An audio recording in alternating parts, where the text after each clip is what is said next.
pertama menurut aku punya North Star-nya untuk perempuan ya, kalau konteksnya sama perempuan. Karena untuk perempuan, don't lower your standard. Girls, do not lower your standard, okay? Karena banyak kok laki-laki berkualitas juga yang nggak terintimidasi.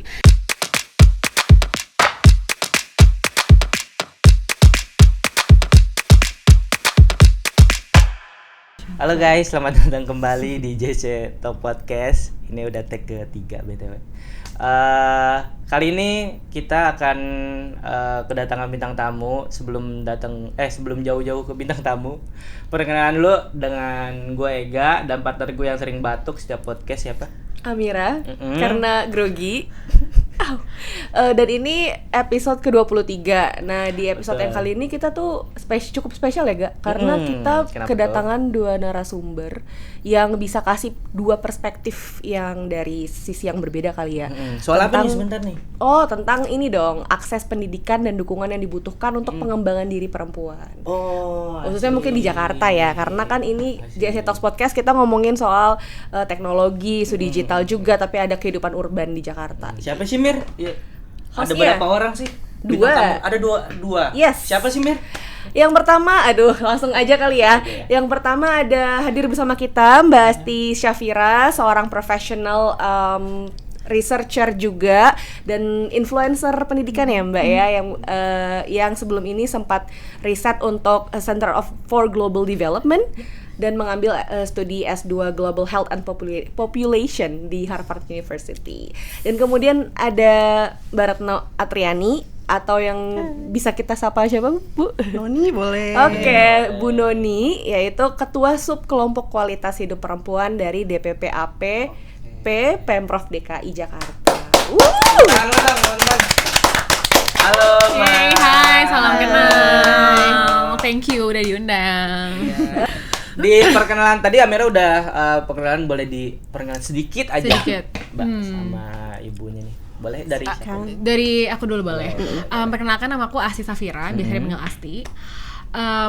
Baru kemarin abis selesai S2 di Harvard, ngambil kesehatan global. Terus habis itu aku lanjut research global health policy juga di Center for Global Development di Washington DC. Sebulan yang lalu baru mendarat ke Jakarta dan ini speaker engagement pertama aku, so thank you for inviting. Our pleasure.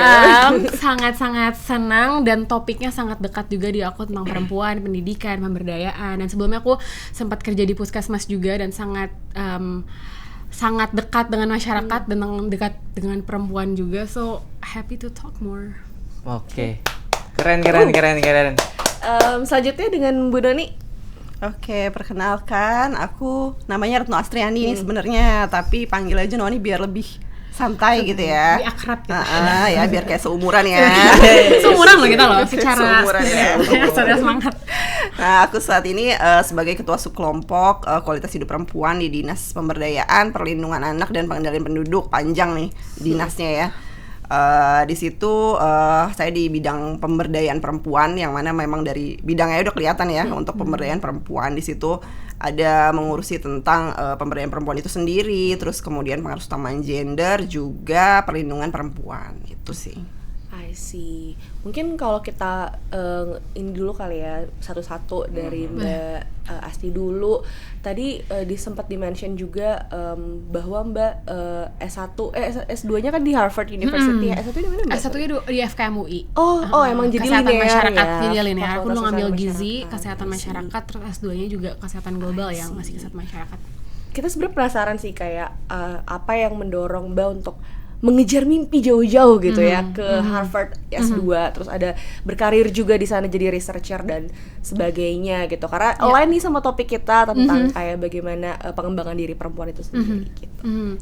Ya mungkin sedikit cerita, aku setelah lulus jadi nutritionist, aku kerja di puskesmas sebagai ahli gizi.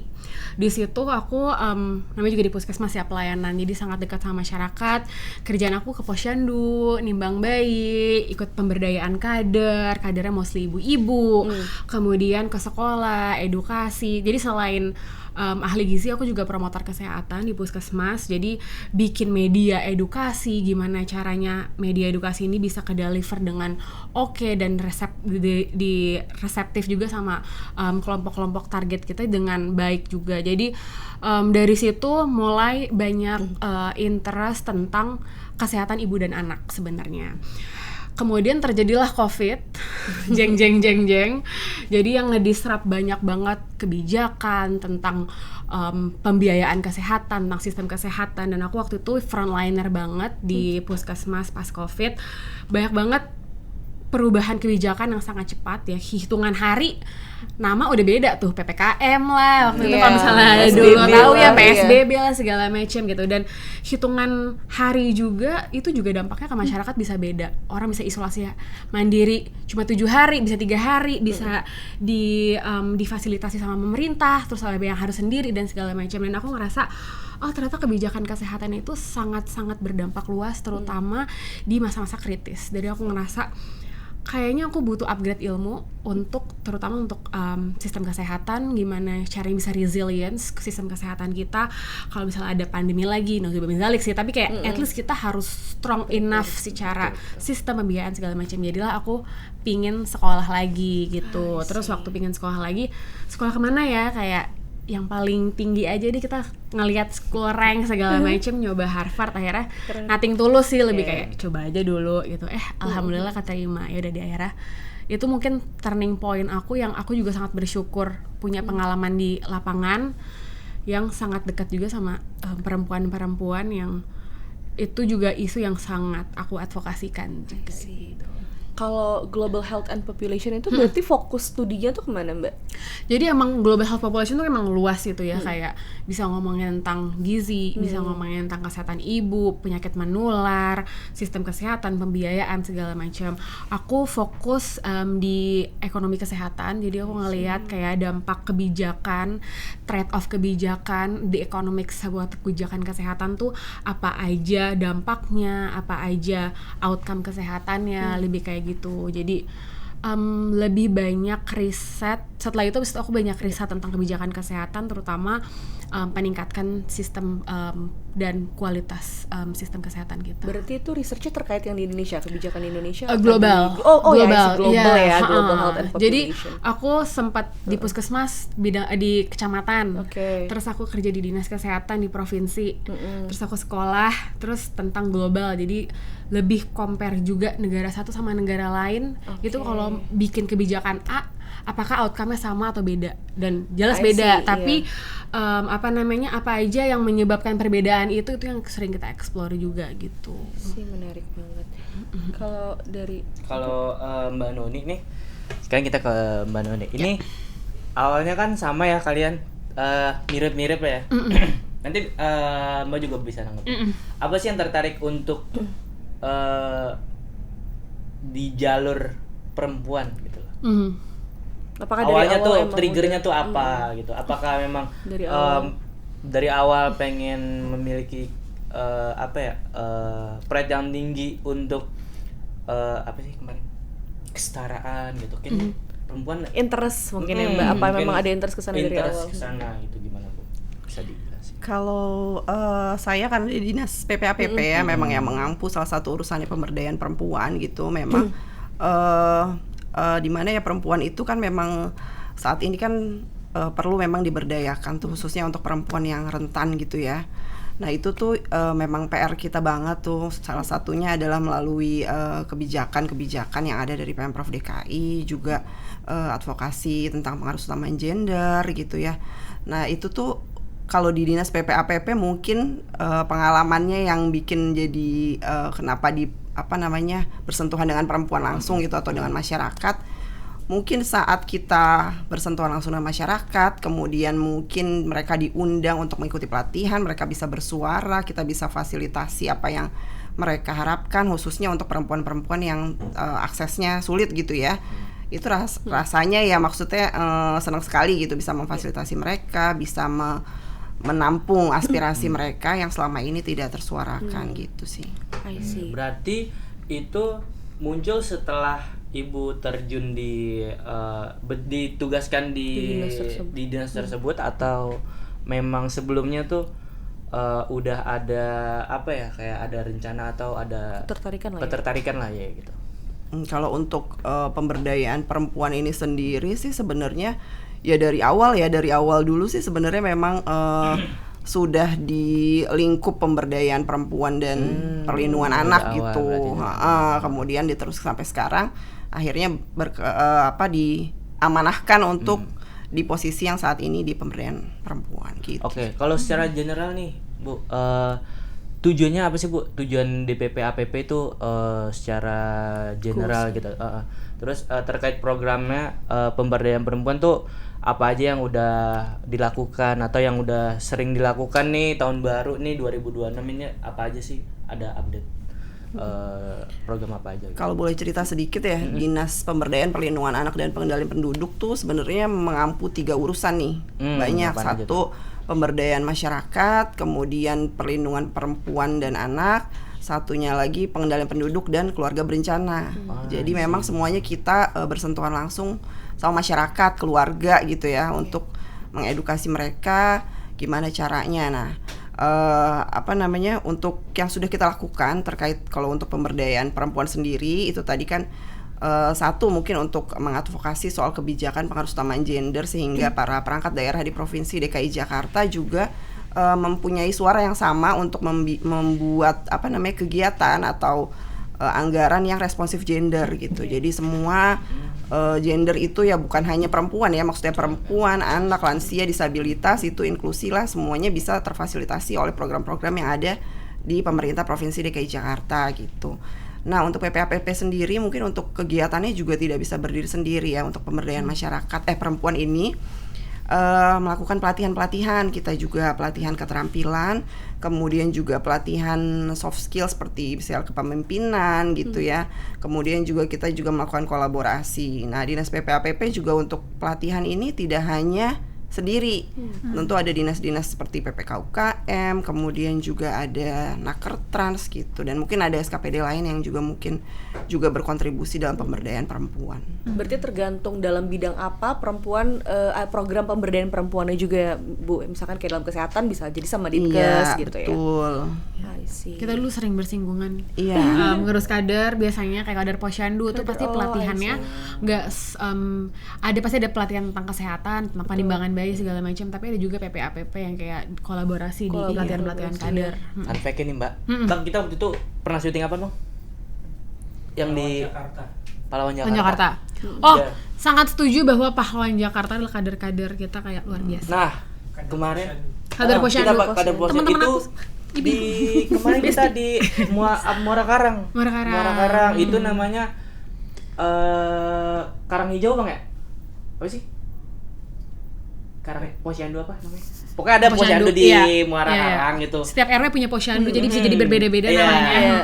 Dan itu kebetulan dia menang kader terbaik. Bukan. Posyandu percontohan. Ada lupa namanya, astagfirullahaladzim. Pokoknya tuh dia inovasi itu kan banyak tulang ikan yang kepake di sana. Nah, jadi warga-warga di sana itu berinisiatif untuk tulangnya tuh kan kayak akan kalsium ya, itu dijadikan makanan frozen food yang mencegah stunting. Itu 2025 itu dapat penghargaan dari Pak Gubernur. Kader-kader kita banyak melakukan inovasi pun juga kalau bersama Puskesmas juga. Jadi kayak emang pahlawan kita. Best. Itu saya kesana Mbak. Jalanannya tuh bukan yang aspal gitu loh. Kerang, injek kerang. Karena saking produksinya berlebih gitu kan. Jadi dimanfaatin sebagus mungkin. Luar biasa. Nah, kalau Mbak Esti nih tadi ikut batuk juga nih karena ikut grogi enggak dong. Kalau Mbak Esti berangkat ke triggernya apa sih, ketertarikannya untuk kayaknya ini jalur gua deh. Kayak callingnya nih gitu. Menurut aku calling aku lebih ke kesehatan masyarakat ya, secara umum gitu. Tapi memang ada kelompok-kelompok rentan tadi seperti perempuan, lansia, disabilitas yang aku juga sebagai orang kebijakan ya kayaknya kebijakan kita emang perlu tadi lebih gender responsif lagi gitu, karena bisa jadi suatu kebijakan yang mungkin kelihatannya neutral gitu, tapi ternyata outcome-nya bisa beda ke perempuan sama ke laki-laki atau ke disabilitas non disabilitas. Jadi inclusivity dalam kebijakan itu hal yang akan selalu relevan. Dan kenapa calling aku kesehatan masyarakat juga ya, karena selama masih ada manusia maka kesehatan masyarakat akan selalu relevan. Bisa jadi pandemi selanjutnya cuman atau kayak sistem kesehatan kita bisa jadi lebih baik kayak gimana. Ini lagi huru-hara BPJS kalau ada yang tahu, kayak PBI dihapuskan dan banyak banget orang-orang yang nggak dapat akses kesehatan. Gimana caranya negara bisa hadir juga di apa namanya, di perubahan kebijakan itu gitu. Jadi jangan sampai ada yang left behind. Terus selain itu apa namanya, apa ya, ada one point yang aku pingin omongin juga, ya intinya akan selalu relevan sih kalau kesehatan masyarakat ya. Tapi pokoknya intinya callingnya Mbak adalah di kesehatan masyarakat ya. Tapi memang tidak bisa memungkiri bahwa ketika kita bicara tentang kebijakan kesehatan itu pasti ada intersectionality dengan kelompok rentan, seperti perempuan. Iya, mungkin satu hal lagi yang jadi calling tadi kan itu cap aku sebagai researcher ya, ini cap aku sebagai influencer pendidikan. Aku juga ngerasa selama aku pingin punya akses pendidikan itu banyak banget hambatannya, mulai dari support di lingkungan kerja, support di teman, support akses informasi, gimana kita tahu ada beasiswa atau enggak, gimana tahu cara daftarnya gitu kan. Ada yang kayak aku pingin kuliah di Harvard misalnya, secara kompetensi udah udah pintar, tapi mungkin akses informasi kurang. Kita orang Indonesia pinter-pinter banget, punya work ethics bagus banget, tapi mungkin akses yang kurang, mungkin informasi yang kurang, yang kayak gitu-gitu yang membuat aku ngerasa kita nih quality wise sudah oke banget, tapi akses informasi kurang. Makanya itu juga yang membuat aku start advocating tentang pendidikan, terutama ke perempuan, karena baik lagi kayaknya banyak perempuan yang di-diminish, yang kayak nggak usah kuliah tinggi-tinggi, nggak usah ninggalin keluarga, ntar anaknya gimana, ntar nggak bisa nikah-nikah, segala macam yang konstruksi sosial yang ujungnya tadi punya dampak besar ke perempuan dan bagaimana akses ke pendidikan, ke pemberdayaan, ke karir, ke earning atau pendapatan. Jadi itu kayak intersection ya antara kesehatan juga perempuan yang emang intersectionality-nya sangat-sangat dekat. Kuat ya. Tadi menarik banget Mbak sempat mention tentang kayak kita sebagai perempuan tuh kita living with stigma gitu kan. Bahkan mungkin bukan cuman dari orang yang kita terdekat, yang mana pasti kita kecewa banget dong kalau misalkan mendengar stigma-stigma itu datang dari orang terdekat, tapi juga kadang dari stranger ya kita nggak kenal gitu on the internet atau sesimpel kayak misalkan kita posting satu achievement kita atau kita cita-cita kita mau jadi apa gitu, tapi ada orang-orang yang kayak stranger nih dia berkomentar kayak ngapain sih kayak gitu, ngapain sih ambis-ambis banget gitu sebagai perempuan, kayak bukankah pada akhirnya lo akan kembali ke dapur atau bukankah ada sumur dapur kasur gitu kan. Jadi kayak banyak sekali stigma. Itu menarik Mbak. Tapi kalau dari Mbak sendiri, baik itu Mbak Asti ataupun Mbak Retno, pernah nggak ya mengalami stigma-stigma seperti itu dalam berpendidikan atau berkarir gitu, dan bagaimana cara coping, mengatasinya juga gitu. Coba duluan nih. Boleh Mbak Retno? Iya. Kalau aku alhamdulillah nggak pernah ya ketemu kayak gitu di lingkungan aku, maksudnya di lingkungan keluarga cukup suportif dan cukup mendukung gitu ya. Namun kalau di masyarakat ya banyak sekali sih memang pembicaraan atau ada kasus-kasus seperti itu gitu ya, untuk apa namanya, stigma sosial, terus kemudian stereotype gitu ya, dari akses, mungkin akses juga akses pekerjaan, kemudian juga kesempatan untuk menduduki posisi mungkin di karir gitu kan. Kebanyakan laki-laki yang lebih dipercaya untuk duduk di salah satu posisi gitu, tapi sepertinya kalau di Jakarta udah lumayan terbuka ya sekarang ya gitu. Dan ya itu dia, makanya sekarang kita mulai ya selalu untuk mensosialisasikan bagaimana ini tentang kesetaraan gender balik lagi gitu, bahwa semua memiliki kesempatan yang sama gitu ya, dan memperluas lagi akses untuk para perempuan untuk dapat berkembang, berkarya, berdaya gitu ya. Setuju sih Mbak, selain daripada akses yang sama, mungkin dengan kesempatan yang sama, terbuka lebarnya ya perempuan dan laki-laki, juga menurutku perlu mengakomodir kebutuhan tertentu perempuan yang mungkin nggak ditemukan nih di laki-laki gitu kan. Itu juga salah satunya. Ya itu karena memang kebutuhan tadi bukan hanya perempuan ya, tadi anak, mungkin lansia, disabilitas kan memang punya kebutuhan yang tidak sama gitu ya, seperti laki-laki dan perempuan. Tentunya perempuan punya kebutuhan yang sama, kebutuhan yang berbeda dari laki-laki, makanya itu. Tapi kita bukan mau mendominasi atau mau itu, tapi supaya semuanya memiliki kesempatan yang sama gitu. Apa yang dibutuhkan bisa difasilitasi supaya kita sama-sama bisa berkolaborasi antara laki-laki dan perempuan gitu. Gender Dan juga ya. dan memang perempuan untuk maju mungkin lebih banyak ya ekosistem yang harus mendukung gitu. Salah satunya mungkin kan juga mesti dipikirkan mungkin tentang pengasuhan, di mana laki-laki juga harus terlibat di dalamnya. Kemudian juga ekosistem di lingkungan pekerjaan juga kan, bagaimana mungkin mitra kerja sajalah tidak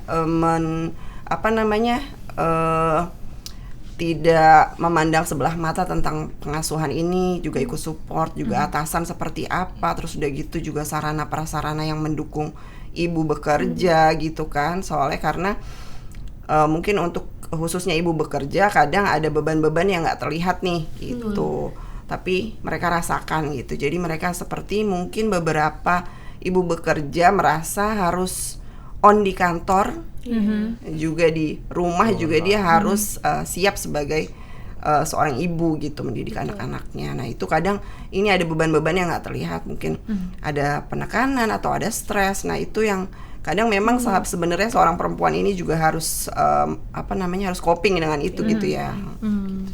Iya, kayak salah satunya yang aku baca, koreksi kalau salah ya Bu ya, ada program Ayah Mengambil Rapor ya di Jakarta. Nah itu juga untuk memberikan pemahaman dan ya penerapan juga bahwa pengasuh anak itu adalah tugas dari kedua belah pihak, baik ayah dan ibu gitu. Terus juga di beberapa udah ada surat edaran juga terkait penitipan anak atau daycare di tempat-tempat kerja di Pemprov DKI ya. Iya, jadi ada kebijakan-kebijakan terkait itu. Di antaranya tadi yang ayah mengambil rapot, kemudian juga daycare, terus juga ada ruang laktasi sebenarnya. Terus udah gitu ada lagi flexi kan ya, untuk flexi hour itu ada juga. Kemudian kami juga ada sebenarnya untuk pengaduan kekerasan atau pelecehan untuk ASN, pegawai di Pemprov DKI gitu. Untuk bila ada permasalahan gitu ya, tapi ada beberapa juga kasus yang masuk ke kami, memang antar ASN ini adalah yang terdapat melakukan pelecehan. Nah itu sudah diproses juga ada gitu, yang sedang berlangsung juga ada gitu. Jadi kami membuka, memang ada di Dinas PPAPP untuk pengaduan kekerasan terhadap perempuan dan anak, khusus perempuan dan anak, dan kami menangani korbannya. Jadi bila ada yang mengalami, ini untuk semua ya, mengalami kekerasan terhadap perempuan dan anak, bisa melaporkan kepada pusat pelayanan pusat pencegahan kekerasan perempuan dan anak di nomor telepon, boleh ya sebut boleh. Sambil promosi 0813 176 17622. Jadi siapapun nih gitu. Dan apalagi kalau di pegawai Pemprov ini akan langsung karena ASN kan langsung sama BKD ya gitu. Jadi kami kerjasama, jadi langsung ada linknya untuk segera diproses apakah kena hukuman disiplin atau bagaimana kebijakannya gitu. Tapi Bu, aku penasaran nih, ketika ada perempuan, entah itu dia korban apa gitu kan, ingin datang nih, pasti kan dia pilihannya cuman, nggak tahu sih ya, koreksi kalau salah. Kalau yang dibayangkan aku nih, dia datang sebagai korban, dan dia datang sebagai korban tapi malu untuk itu treatmentnya gimana tuh? Apakah kayak dia bisa datang berkali-kali kah, atau seperti apa gitu? Nah untuk itu dia juga yang jadi masalah. Mungkin ini kan kalau kekerasan perempuan dan anak memang kayak fenomena gunung es nih. Jadi Ya, sih. sekarang tuh kayaknya banyak yang lapor, kita bisa bilang itu bagus, bisa bilang juga itu jelek ya gitu. Karena kan mungkin karena informasi yang sudah sampai ke mereka berani lapor nih gitu. Tapi mungkin juga memang kekerasannya yang bertambah gitu. Nah, tadi kasus untuk orang-orang yang masih takut, nggak berani lapor, nggak berani speak up, masih malu, aib gitu segala macam kan. Nah, itu biasanya mungkin akan kita pendekatan oleh kita ada kader-kader juga, ada juga penyuluh keluarga berencana kalau di dinas PPAPP, terus kemudian juga ada petugas-petugas yang akan mendampingi nih. Mungkin ada tetangganya yang lapor, kemudian nanti akan kami bantu untuk jangkau. Di situ kami akan pendekatan oleh konselor. Jadi kami ada konselor yang di lapangan itu konselor untuk psikologi, kemudian juga untuk untuk hukum dari paralegal. Jadi akan diberikan pendekatan gimana butuh pendampingan psikologi enggak, mau lanjut ke hukum enggak gitu. Karena kita jamin semuanya dirahasiakan.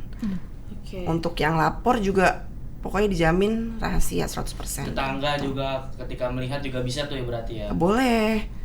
Nanti akan lapor aja, nanti KDRT kita gitu. jangkau. Iya, karena kan sebenarnya kadang nih juga kayak KDRT kan bukan urusan kita kan, itu kan urusan rumah tangga orang. Kekerasan gitu. dalam rumah tangga tuh ada stigma bahwa itu urusan rumah masing-masing lah gitu. masing-masing. Ada Bukan ranah masing-masing, publik gitu iya. kan. Jadi ya kita gimana ya gitu, udah biarin.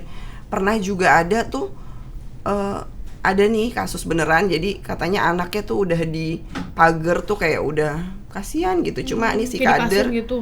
enggak kayak kenapa ya nangis atau apa, cuma si kader kan wah ini ranah inilah ranah pribadi gitu ya, jadi dia nggak berani. Besokannya ditemukannya ya udah apa namanya, meninggal atau akhirnya dibawa ke rumah sakit. Ya aku jadi sedih.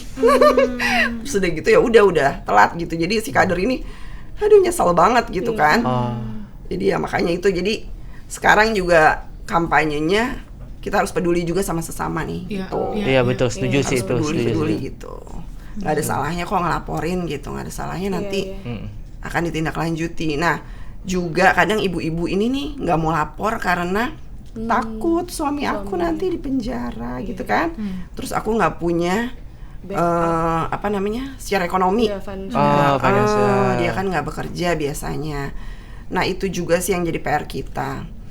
Apa namanya, terus udah gitu jadi mereka nggak jadi berani lapor. Kadang udah lapor tarik laporan gitu. Dan itu sering banget, lapor tarik gitu, sering banget itu untuk KDRT ya gitu. Karena kan mereka bergantung mikirin anak, mikirin kebutuhan ekonomi gitu kan. Jadi ya itu yang harus kita edukasi nih si ibunya. Tapi PR kita juga ketika ibunya lepas, kita juga harus memberikan keterampilan untuk dia dong supaya dia bisa bertahan hidup gitu.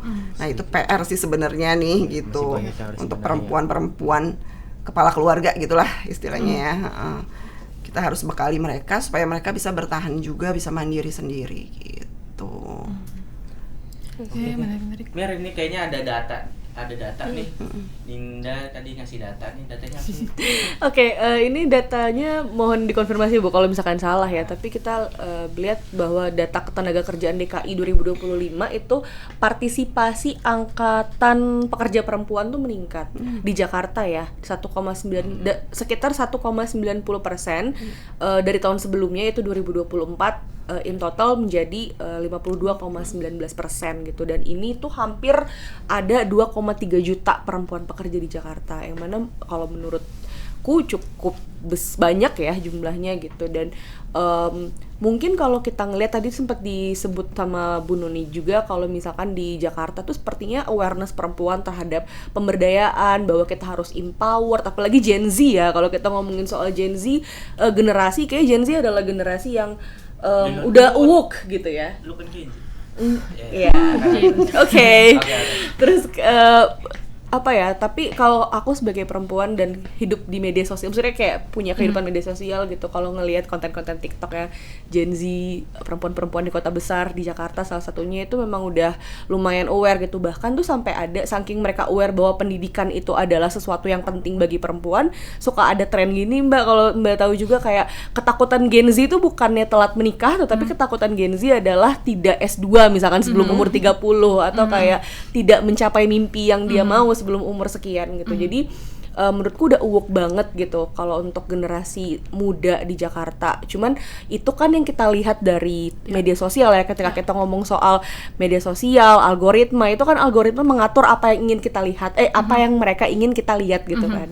Nah, tapi bagaimana kalau di di masyarakat sendiri gitu, mungkin grassroots atau prasejahtera itu ada nggak ya kasus atau data yang sebenarnya itu mengarahkan kita bahwa enggak kok, maksudnya banyak banget kasus-kasus di mana perempuan tuh masih nggak, di Jakarta ya, kayak perempuan tuh masih belum aware kalau mereka itu harus bersekolah yang tinggi, atau kayak kadang dari lingkungan keluarganya yang malah mengekang mereka untuk kayak dinikahkan sebelum usianya atau sebagainya gitu.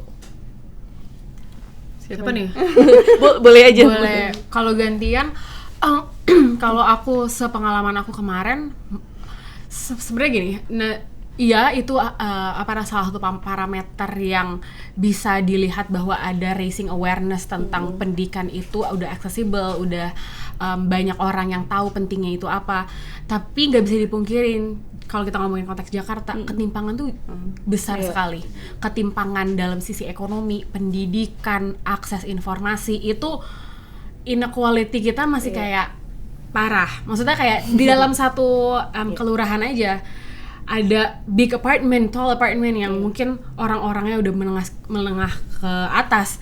Di belakang apartemen bisa jadi kumuh, kawasan kumuh yang nggak punya septic tank, yang mungkin BAB sembarangan di got-got gitu masih ada. Dulu aku kalau puskesmas kerjaannya kayak belusukan nyari-nyari di mana aja ada orang BAB sembarangan, karena yang kayak gitu tuh masih terjadi prakteknya di Jakarta gitu, apalagi di Indonesia yang lain gitu.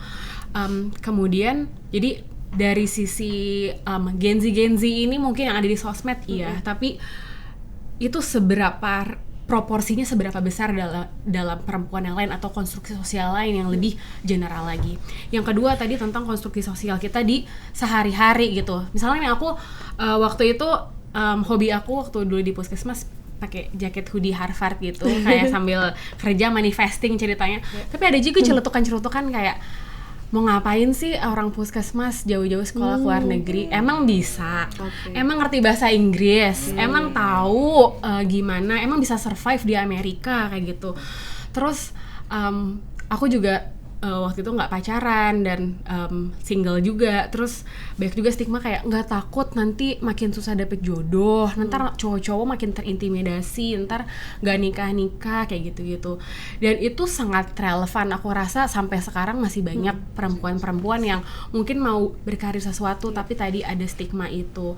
Kalau misal perempuan pun yang misal udah ibu-ibu muda sekarang nih yang udah punya anak, gimana kalau dia ninggalin anaknya terus di label nggak sayang keluarga, padahal sebenarnya aktualisasi diri itu bisa bermacam-macam, termasuk berpendidikan dan berkarir. Tadi gimana caranya kebijakan kita bisa memberikan ruang yang baik dan sehat untuk perempuan-perempuan ini bisa lebih berdaya. Kalau misalnya tadi ada peningkatan pekerja perempuan, iya karena pasti akses pendidikan lebih bagus, orang lebih aware.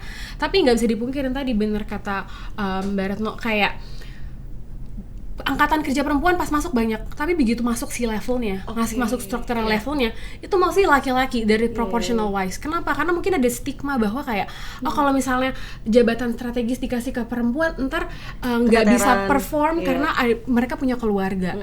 Tadi tuntutan konstruksi sosial yang harus perform di kantor, perform juga di rumah gitu. Tapi balik lagi itu juga kayak baik konstruksi sosial yang perlu kita dekonstruk lagi, kayak bahwa perempuan tuh sebenarnya capable juga loh ketika tadi udah belum dikasih kesempatan tadi ke ruang laktasi, misalnya flexi hours, terus cuti melahirkan, terus paternal leave kalau misalnya bapak-bapak udah istrinya habis melahirkan dikasih cuti nggak untuk ngasih ruang istrinya itu recovery dan bisa balik lagi berkarir, karena potential wise kita semua sama-sama punya otak, sama-sama kognisi secara kemampuan juga oke, tapi tadi kesempatan dan akses balik lagi itu yang kebijakan itu perlu banget dan gender responsif. Oke. Nah, gue juga kebetulan nih banyak temen gitu Mbak, Bu, yang ngeluh gitu, bukan Temen cowok. temen cowok. Banyak yang ngeluh. Tapi ini sebelum masuk ke situ ada lagi. Ada lagi. Oke. Banyak ya pertanyaannya.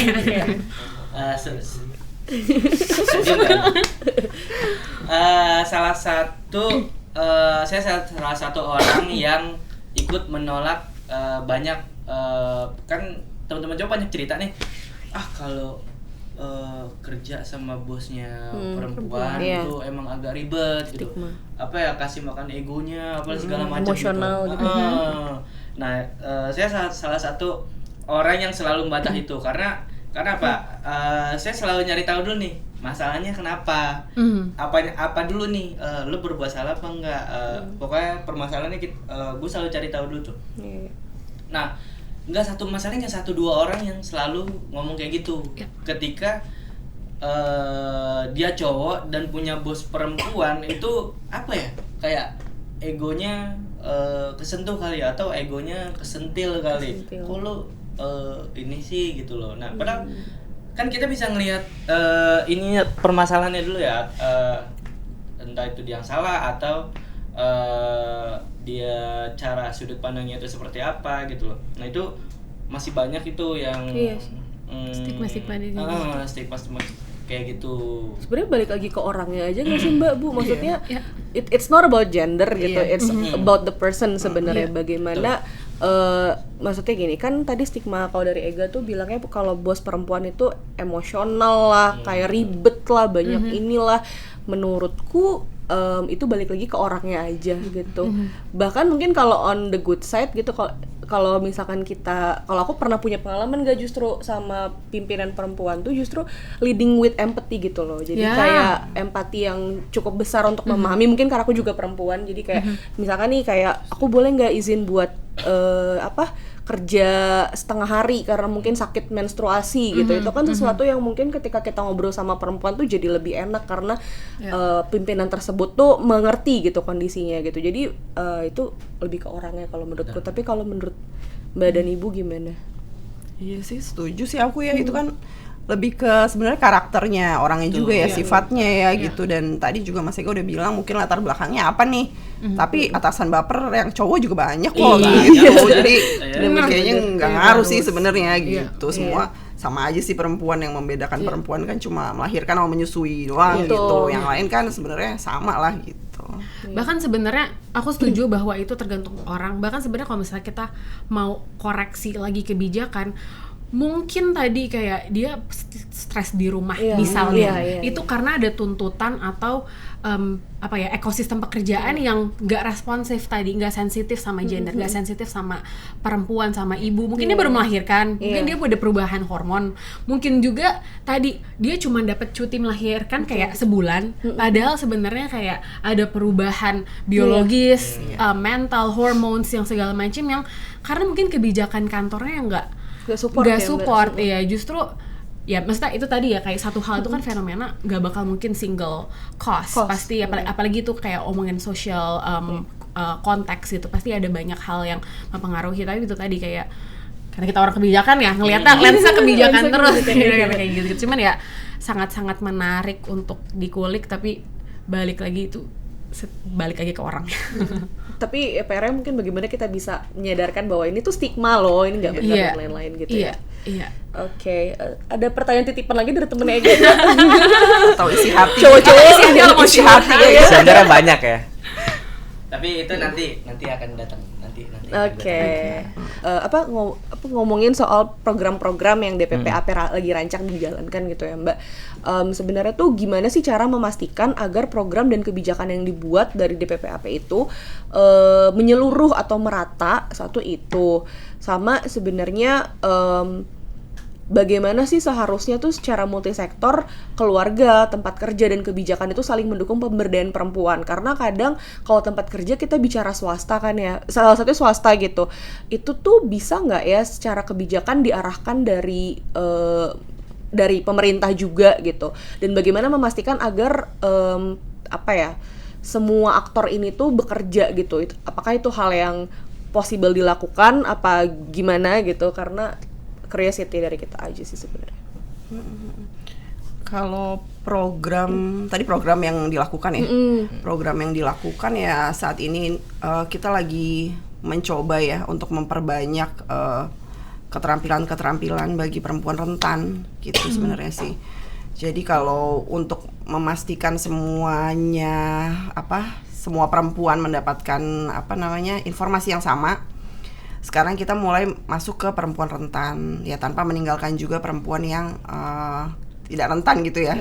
Maksudnya perempuan rentan di bawah ini kan akses informasinya lebih sulit gitu ya.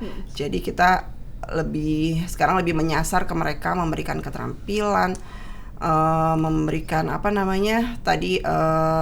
soft skill juga tentang bagaimana berani mengambil keputusan, ikut organisasi gitu. Kemudian juga membuka kerjasama kolaborasi. Nah tadi juga dengan bagaimana sih swasta ini bisa ikut dalam kebijakan yang sama. Kita biasanya manggil nih kayak bikin acara, kemudian pesertanya adalah para perusahaan-perusahaan swasta. Nah itu kita sampaikan bagaimana tuh lingkungan kerja bagi perempuan, ramah perempuan gitulah ya. Nah itu di situ kita sampaikan apa aja sih yang harusnya bisa difasilitasi oleh para perusahaan-perusahaan ini gitu. Nah sekarang nih sebenarnya juga lagi mau kita gencarkan nih gitu, adanya kebutuhan untuk tadi yang sudah disebutkan ya, macam-macam ruang laktasi, terus daycare dan segala macam gitu ya. Sebenarnya itu yang lagi kita kerjakan juga di tahun ini. Sebenarnya lagi banyak juga nih kerjasama dengan BUMD, dengan pihak swasta, CSR juga gitu untuk pemberdayaan perempuan ini. Kalau BUMD salah satunya berarti yang di transport umum kah Mbak? Yang kayak Posapa gitu-gitu termasuk kan ya? Iya benar. Itu salah satunya dengan Transjakarta nih lumayan intens ya. Jadi Transjakarta juga mau bikin daycare nih. Transjakarta sebenarnya juga lumayan, ini dia juga punya kalau nggak salah petugas pegawainya gitu ya. Jadi untuk menerima aduan kalau nggak salah ya, aduan tentang kekerasan atau kalau nggak salah Lentera atau apa. Nah itu dia juga udah punya nih, jadi kayak udah ada orangnya yang ditunjuk nanti, jadi dia adalah yang akan menerima permasalahan kasus-kasus atau aduan, nanti baru akan dirujuk mungkin ke UPT, PPPA dari Dinas PPAPP gitu. Terus perlu sih. Iya, kemudian Transjakarta juga bekerja sama juga untuk pengadaan Posapa itu tadi di di halte-halte. Aku mau masuk sedikit tentang policy relevant karena aku kemarin jadi policy researcher di CGD, Center for Global Development. Jadi kita researchnya banyak kolaborasi juga sama World Bank, sama PBB dan segala macam. Dan sekarang udah digalakan kayak gender report. Jadi setiap negara ngurutin kebijakannya apa aja. Terus habis itu ada tiliknya kayak ini kebijakan ini udah gender responsif atau belum. Jadi ada kayak beberapa indikator bahwa ini udah inklusif atau belum, udah berpihak sama vulnerable populations atau enggak. Nah, sebenarnya gitu ada reportnya. Terus poin yang kedua tentang policy relevant lagi, tadi tentang childcare. Justru sekarang nih lagi growing interest di tingkat global ya sebenarnya the economics of childcare gitu. Kalau misalnya kita ngelihat kayak tadi ibu-ibu atau caregiver, entah itu nenek kalau di Indonesia ya, itu banyak dituntut atau kayak secara natural membesarkan anaknya. Yang sebenarnya ada penelitian ya, semakin baik kualitas care yang di-receive sama seorang anak, itu waktu dia gede semakin besar dia punya penghasilan. Tapi caregivernya selalu dianggap itu hal yang natural. Tadi kayak ya udahlah itu tugasnya ibu aja gitu. Padahal sebenarnya ada beban ekonomi juga secara tidak langsung, kayak dia jadi nggak kerja misalnya, atau kayak penurunan performance segala macam. Yang the economics of childcare ini itu menjadi apa ya, kayak kita tahu itu bebannya besar banget untuk giving care ke anak, tapi nggak pernah dapat apresiasi, bahkan selalu dapat stigma ibu-ibu. Jadi kayak gitu lagi growing interest banget. Tadi aku mau join research tentang itu di economics of childcare. Dan ya kayak gimana sekarang tantangannya pemerintah bisa ngasih childcare tadi, kantor-kantor, jadi ibu-ibu juga bisa berdaya, tapi juga anaknya punya kualitas care yang oke gitu, yang itu lumayan ada growing interest di situ juga. I see. Menarik banget sih Mbak, apalagi yang soal gender report, karena kan berarti apapun maksudnya kebijakannya dalam sektor apapun itu akan dilihat apakah dia inclusive for all genders, termasuk perempuan tadi gitu ya. Bahkan sebenarnya nggak mesti kebijakan, ada juga sekarang kalau investment ini ya kayak VC atau apa, dia untuk invest ke sebuah bisnis, biasanya dia suka minta juga gender report. Ini bisnis ini responsif nggak ke perempuan gitu, ke vulnerable populations. Dan kalau misalnya kayak dia bisa ngasih value bahwa bisnis kita nih sebenarnya ada added value ke gender sama ke environment, biasanya visi atau apapun ya kayak investment body sesuatu tuh lebih mau untuk invest ke enterprises itu. Jadi kayak emang tentang gender ini yang lagi growing, which tadi awareness itu penting, raising awareness, tapi tadi behavior dan gimana konstruksi sosial itu PR kita bersama untuk bisa creating safe space untuk perempuan. Oke, mungkin aku penasaran sedikit kalau dari Mbak Asti kan sebenarnya salah satu diaspora juga ya. Terus juga background saya dia pas banget nih global policy juga gitu. Ada nggak ya Mbak kira-kira selama berada di luar negeri dan jadi researcher juga kayak menangkap nih ada satu fenomena yang mungkin di luar dan di sini tuh sebenarnya sama, tantangan atau masalah atau tantangan ya kita sebutnya tantangan terkait gender itu sama atau serupa gitu, tapi di luar tuh ada nih kebijakan yang bisa kita tiru sebenarnya gitu atau kita adaptasi. Sebenarnya baik lagi konteksnya kayak negara mana atau perusahaan mana gitu ya. Contoh perusahaan aku kemarin, bukan perusahaan, jadi aku kerja di think tank, dia kayak research center namanya Center for Global Development. Itu kalau ada orang lahiran, suami atau istri dapat sama-sama leave 6 bulan, termasuk suami. Jadi sebegitunya, karena kita juga punya, jadi di CGD di sini udah ada bapak-bapak yang langsung senyum-senyum ya, kayak gue juga pengen tuh 6 bulan bisa tolong didengar paid leave ya. Tolong dengar semua perusahaan-perusahaan, karena itu tadi kayak ketika bapak hadir akan kolaborasi antara bapak dan ibu untuk child care. Itu tadi kayak kualitas anaknya juga oke, dan kedepannya itu nggak cuman kualitas hidup anaknya tapi impact kedepannya. Dan kalau misalnya itu kan baru satu keluarga ya, belum keluarga yang lain, itu impact ke negara itu juga besar. Makanya tadi di economics of healthcare ini childcare ini sangat-sangat menarik, karena banyak yang cost atau gain economy yang nggak kehitung lah ya, kekalkulate kayak gitu. Terus yang kedua misalnya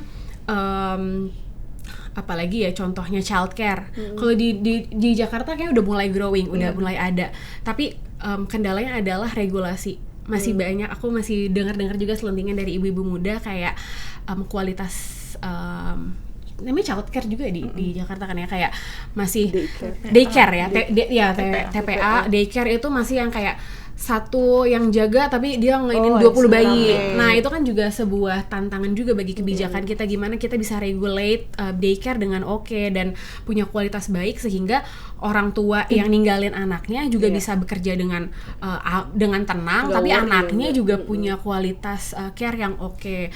Dan itu kalau di Amerika emang dia ada udah ada kayak quality control tertentu gitu, jadi kayak satu penjaga gitu untuk bisa jaga berapa anak.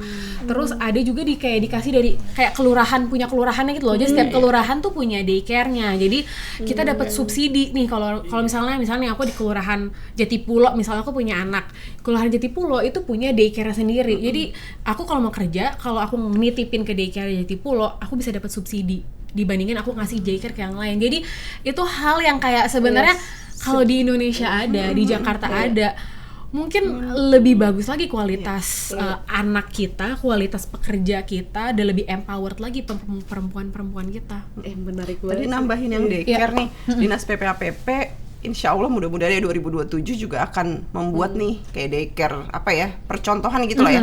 Jadi akan ada daycare yang kayak pilot project gitu lah. Jadi mudah-mudahan ini jadi bisa percontohan. Jadi nanti semua daycare itu akan mencontoh ini nih. Tapi akan 2027 sih insya Allah akan dikerjain sama PPAPP gitu. Amin. Jangan lupa kayak soalnya juga kayak perusahaan-perusahaan, misalnya mereka punya duit, mereka bisa bikin itu private sendiri, companies.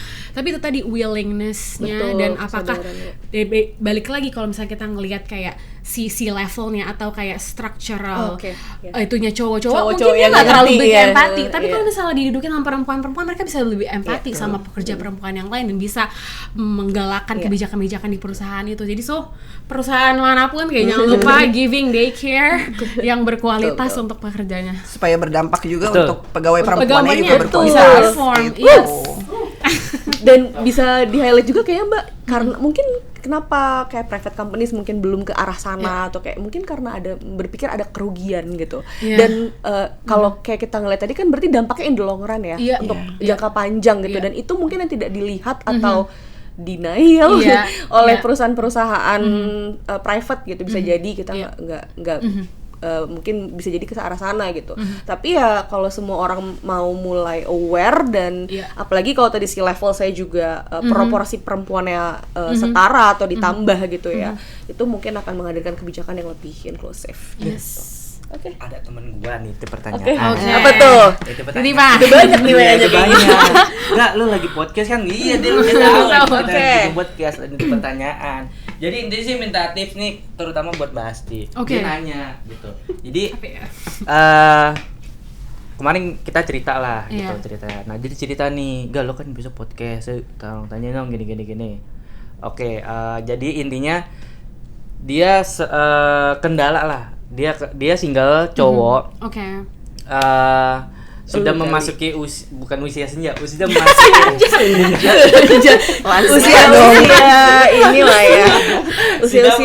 usia yang cukup matang untuk berumah tangga, tapi dia kesulitan karena yang dia temuin itu mostly perempuan 1, 2, 3 tingkat di atas biasa.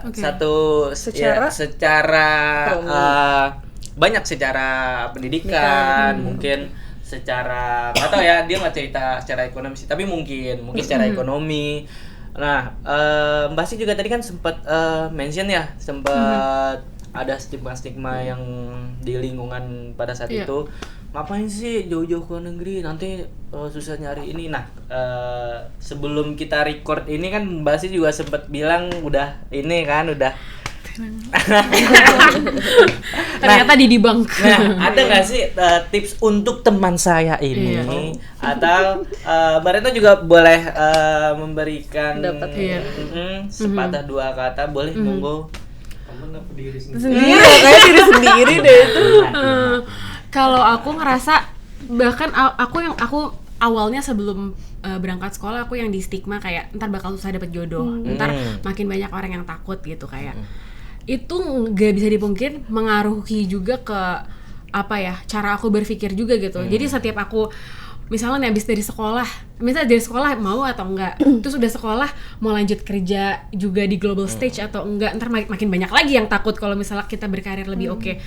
Tapi ya udahlah ya, kayak pertama menurut aku punya North Star-nya untuk perempuan ya, kalau konteks sama perempuan. Karena untuk perempuan, don't lower your standard. Girls, do not lower your standard, okay? Karena banyak kok laki-laki berkualitas juga Betul, yang setuju. nggak terintimidasi. Yang kedua kalau misalnya buat laki-laki, dan untungnya alhamdulillah begitu pulang ada yang lamar gitu kan. Jadi kayak ternyata stigma-stigma Keren, itu keren. dipatahkan gitu ya. Betul, Karena kan setuju, jodoh ya setuju.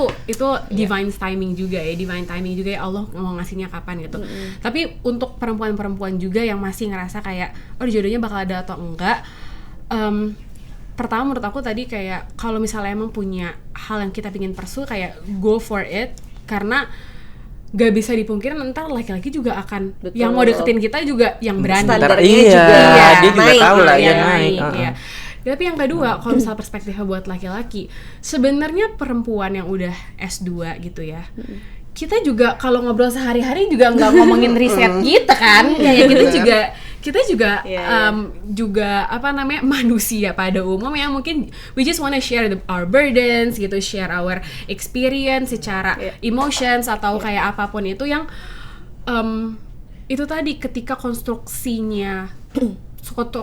sosialnya adalah laki-laki harus lebih dibandingin semua hal, baik itu ekonomi, pendidikan, cara berpikir atau pembawaan segala macam. Jadi jatuhnya laki-laki kalau misalnya ngelihat perempuan yang udah S2 misalnya langsung kayak terintimidasi.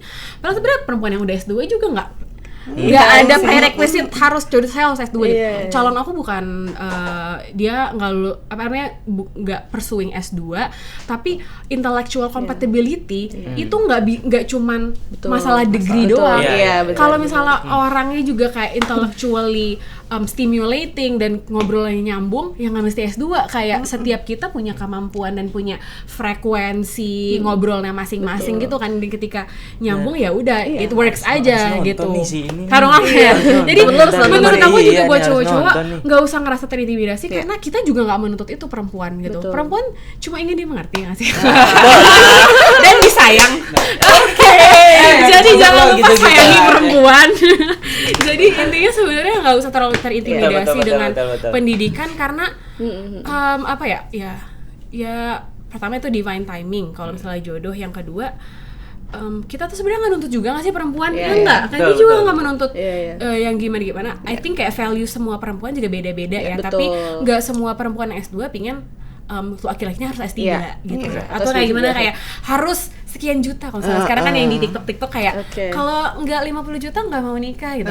Ya udah ada yang kayak gitu. Ya emang pasarnya lain gitu kan. Tapi kalau misalnya pasar kita beda ya cari poolnya di mana yang kira-kira ada potensi kamu bisa nyambung sama orang itu. Iya benar. Karena bener ya sih, compatibility nggak cuma tentang degree sih ya benar. Exactly. Gimana Mbak? Iya sih, setuju banget gitu. Maksudnya kita kan juga membangun rumah tangga ya, bukan mau membangun kantor ya. Kalau ada kantornya ya itu kantor ya. Cari kualitas. Banyak lah itu juga mungkin pola pikirnya juga harus dirubah gitu. Kalau ya kan ini kita rumah tangga tuh kolaborasi gitu lah ya. Udah nggak ada jago-jagoan yang pinter-pinteran gitu kan, sebuah tim gitu. Gimana sih rumah tangga ini akhirnya bisa berhasil sampai hayat memisahkan ya kan? Di dunia dan di akhirat insyaallah. Amin. Ngomongin setuju tidak setuju nih tadi. Aku ada dua pertanyaan yang dua pernyataan yang boleh ditanggapi secara setuju atau tidak setuju, dengan kenapa, tapi secara singkat. Jadi yang pertama, kalau udah punya suami yang mampu, yang setara secara finansial, perempuan itu tidak perlu mengejar pendidikan lagi. Setuju atau tidak? Tidak. Sebagai orang yang mengejar pendidikan, menurut aku kayak setiap perempuan, setiap manusia butuh aktualisasi diri, be it pendidikan, be it career, be it earning, be it anything. Tapi setiap kita pasti punya callingnya masing-masing, be it business, be it apapun ya, pursue it regardless suami kita, ayah kita, keluarga kita, anak kita gimana. Kayak perlu ada hal yang emang kita gitu ya, identity kita. Jangan sampai identity kita lost just because udah nikah ya udah identitasnya istri aja. Tapi kayak identity kita sebagai diri itu perlu ada sih. Iya, sama. Idem enggak? Jadi Ntar kalau poin dua, ntar apa namanya? aku idem. Kalau ini iya sih, maksudnya tetap perempuan tetap harus berpendidikan gitu kan. Walaupun suami ekonominya mungkin udah mapan gitu ya, tapi kita nggak ada yang tahu lah. Dunia kan terbolak-balik. Betul. Setuju. Kita nggak ada yang tahu, jadi kita perlulah bekal untuk diri kita sendiri, untuk juga kan kita berpendidikan bukan hanya untuk mengejar karir gitu kan, juga kita ada anak juga untuk dididik gitu. Juga perlulah pembekalan untuk perempuan walaupun udah kaya raya gitu. Aku sebenarnya mau nambahin dikit. Tadi kayak kita nggak tahu suami kita bakal kayak gimana karirnya. Kalau di aku konteksnya ayah aku meninggal tiba-tiba waktu aku S1. Jadi waktu itu ibu aku ibu rumah tangga yang nggak earning. Jadi beban earning di aku ke anak. Which itu tadi kayak kalau misalnya kita kayak nggak ada mode bertahannya atau nggak memberdayakan diri sendiri, jatuhnya mungkin kayak krisis identitas atau mungkin trauma atau segala macam yang kualitas hidup kita juga jadi menurun karena nggak tahu ya, kayak events kayak gitu kan nggak bisa dikontrol. Oke, poin kedua, pernyataan kedua nih yang mungkin bisa ditanggapi, isu pendidikan perempuan selalu bersinggungan dengan keluarga. Mungkin dari Mbak Nuni dulu. Mungkin ini ya, apa namanya? Sebentar, maaf. Setuju atau tidak setuju? Oh iya. Nah. Bersinggungan dengan keluarga. Setuju, tapi mungkin ya pendidikan ini kan mungkin supportnya juga pertama dari keluarga gitu kan. Walaupun nanti kita misalnya keluarga juga tidak setuju, kita bisa berhak untuk memutuskan apa pilihan kita sendiri gitu. Idem, menurut aku kayak keluarga tuh lingkungan paling dekat kita yang mempengaruhi keputusan-keputusan. Makanya awareness dalam keluarga, mengurangi patriarki itu kayak girls jangan ini patriarki cowok-cowok. Iya, itu tips juga untuk memilih pasangan yang tadi kayak mungkin emang kita kalau misalnya udah berpendidikan ya nggak bisa dalam ini yang maksudnya baik lagi ya kayak apa sih definisi itu masing-masing, cuman ya kayak keluarga itu sangat-sangat menentukan. Makanya tadi kayak awareness keluarga itu akan menentukan banget decisions setiap family members untuk sekolah yang di mana gitu-gitu kan kayak ya itu big impact sih family itu. Oke, terakhir nih kita udah masuk ke penghujung acara ya Mbak. Tadi discussionnya sangat fruitful dan menarik banget gitu. Oke, terakhir ada pesan apa untuk mungkin dari Mbak Asti dulu ya. Pesan apa nih kira-kira untuk perempuan muda yang masih ragu untuk, pertama mungkin untuk yang masih ragu menentukan pendidikan atau karirnya, terus kedua mungkin untuk yang udah tahu mau berkarir apa, mimpinya apa, tapi ada omongan kanan kiri yang memperlambat atau menghambat langkah mereka, dan ketiga mungkin harapan Mbak Asti nih untuk dari segi policy and regulations di Jakarta terutama untuk menunjang karir, pendidikan dan hidup perempuan. Itu Mbak Asti dulu sih. Aduh, berat banget ini pertanyaan ini. Pertanyaan terakhirnya bisa jadi sehari semalam nih ya. Menurut aku yang pertama untuk perempuan yang mau berpendidikan atau berkarir atau mungkin pingin tapi nggak tahu apa. Menurut aku setiap dari kita punya callingnya masing-masing gitu. Kayak aku mungkin public health, mungkin pemberdayaan perempuan, teman-teman mungkin podcaster SJW ya. Tapi kayak setiap kita tuh pasti punya hal yang ada fire di hati kita. Aku sebelum masuk prep kesini aku kan kayak nulis dulu jawaban aku kira-kira. Ada momen yang aku nangis kayak aku keinget lagi ibu-ibu kader aku sebelumnya 4 tahun yang lalu yang aku pelatihan kader segala macam. Itu hal yang sparks di aku, tapi di yang lain bisa jadi berbeda. So pursue apapun itu, mau karir, mau pendidikan yang formal, yang non formal, mau bisnis, mau apa, perempuan perlu berdaya karena tadi kita adalah madrasah pertamanya keluarga. Kita menentukan gimana mindset, decisions di dalam family, di diri kita sendiri juga, kualitas hidup kita juga gitu. Jadi be empowered dan cari supporting system yang empowering juga ke diri kita, which is important, that be it family atau friends atau supporting system apapun gitu ya. Terus untuk akses, menurut aku juga tadi ya, aku selalu ngomong kayak kita tuh sebenarnya kualitinya oke banget, perempuan-perempuan Indonesia keren-keren banget, pinter-pinter banget. Seek informations dari manapun karena sekarang informasi lumayan mudah didapatkan di internet, di forum-forum diskusi kayak gini-gini gitu kan. Jadi kayak supporting system important juga. Terus kalau ngomongin kebijakan, PR kita masih banyak banget sebagai be it pemerintah atau di lintas manapun. Tapi itu tadi ngomongin pemberdayaan perempuan, it's very intersectional. Gak cuman pemerintah tapi kayak researcher, misalnya aku think tank, terus habis itu kita ngomongin policy, ngomongin data, terus ngomongin keluarga, ngomongin konstruksi sosial, ngomongin segala macam. Kayak ini PR kita bersama, gimana caranya punya ekosistem yang baik untuk perempuan-perempuan kita yang berdaya, dan itu bakal bisa memajukan negara dan peradaban juga pada in general. Oke, kalau dari Mbak? Kita ke Bu Retno.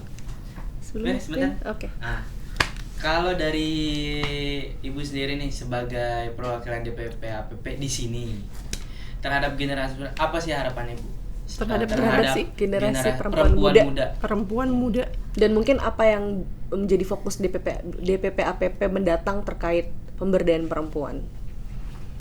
Kalau perempuan muda ya, mungkin sekarang gini ya, sekarang kita coba untuk ekosistemnya nih kita mulai perbaiki gitu ya, mulai ada sosialisasi ke segala perusahaan. Nah, kalau semuanya sudah terbangun dengan baik, juga dari perempuannya juga kadang-kadang lupa, kadang perempuannya juga yang yang kurang support diri sendiri. Ya kan? Jadi kadang kan suka ada tuh perempuan yang juga dia malah minder. Nah, sekarang juga harus perlu dikuatin nih si perempuan-perempuan muda ini juga. Kalau udah ekosistemnya udah oke, yuk kitanya juga dimotivasi gitu supaya kita juga mau berdaya gitu, ayo gitu. Nah, kalau untuk program-programnya Dinas PPAPP dalam waktu dekat tadi banyak sih sebenarnya daycare, kemudian juga kerjasama dengan dunia usaha juga terkait dengan pemberdayaan perempuan itu juga ada beberapa. Kemudian peningkatan kapasitas perempuan-perempuan, khususnya perempuan rentan itu banyak juga. Kemudian ya masih seputar itulah untuk keluarga, masyarakat. Kita banyak membangun supaya support sistemnya juga berjalan nih, perempuan juga terus-terusan kita sosialisasi tentang kesetaraan gender gitu. Bahasan kita. Tepuk tangan dulu ya. Bu Retno, terima kasih banyak. Terima kasih banyak atas insight dan ngobrol-ngobrolnya. Sangat reflektif sekali dan semoga tapi aku ada satu ini boleh. Ada Ada satu mau promosi. Jadi kalau yang masih galau-galau mungkin tadi memutuskan untuk memilih karir apa atau mungkin pendidikan apa, bisa konseling, bisa konsultasi di DPP APP punya pusat konsultasi pelayanan keluarga. Namanya Puspa di puspa.jakarta.go.id. Silahkan, di situ ada konselor-konselor yang bisa bantu nih kamu untuk memilih, mungkin yang masih bingung ya apa-apa itu ada konselor remaja, ada konselor macam-macam deh. Pokoknya silahkan diakses aja puspa.jakarta.go.id. Kemudian tadi yang pencegahan kekerasan perempuan dan anak bisa dicatat lagi nomornya 0813 176 17622 kalau ada yang melihat terus udah gitu merasakan mengalami sendiri untuk pelecehan seksual atau kekerasan yang lainnya, verbal juga boleh, itu silahkan hubungi, itu nanti ada konselor-konselor terdekat kami yang akan menjangkau teman-teman gitu.